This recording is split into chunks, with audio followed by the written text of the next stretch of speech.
જિલ્લા પંચાયત કચેરી બહાર પાર્ક કરાયેલી એમ્બ્યુલન્સમાં સોમવારે અચાનક આગ લાગી હતી।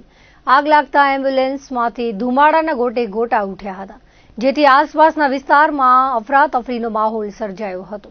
ઘટનાની જાણ થતાં ફાયર બ્રિગેડની ટીમ તાત્કાલિક ઘટના સ્થળે પહોંચી હતી અને આગ પર કાબુ મેળવવાની કામગીરી હાથ ધરી હતી। પ્રાથમિક માહિતી મુજબ આ ઘટનામાં કોઈ જાનહાનિ થઈ નથી, જોકે આગ લાગવાનું ચોક્કસ કારણ હજુ સુધી બહાર આવ્યું નથી। ઘટનાને પગલે સ્થળ પર લોકોના ટોળેટોળા એકત્ર થયા હતા। આ એક જિલ્લા પંચાયત તરફથી 15મા નાણાં પંચ અંતર્ગત ગત વર્ષે જે આપવામાં આવેલી એમ્બ્યુલન્સ હતી અને એમાં અચાનક આગ લાગેલી છે।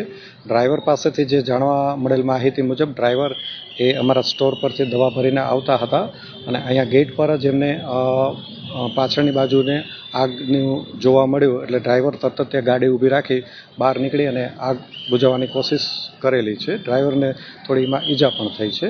આ તમામ જે ઘટના છે એ બાબતે અમે આરટીઓને અને ટેકનિકલ સ્ટાફને રિપોર્ટ પણ કરેલો છે। એ આખી તપાસ ચાલુ છે। ડ્રાઈવર તો જોખમ રહી છે, પણ ડ્રાઈવર સમય સૂચકતા વાપરી અને એ ગાડીથી નીચે ઉતરી ગયા છે અને જે અંદર ફાયર એક્સટિંગ્યુશર હોય એનાથી એણે આગ ઓલવવાની કોશિશ પણ કરી હતી અને તાત્કાલિક અમને જાણ કરી અને 108ને અને ફાયર બ્રિગેડને અમે બોલાવીને આગને કાબૂમાં મેળવવાની કોશિશ કરેલી હતી।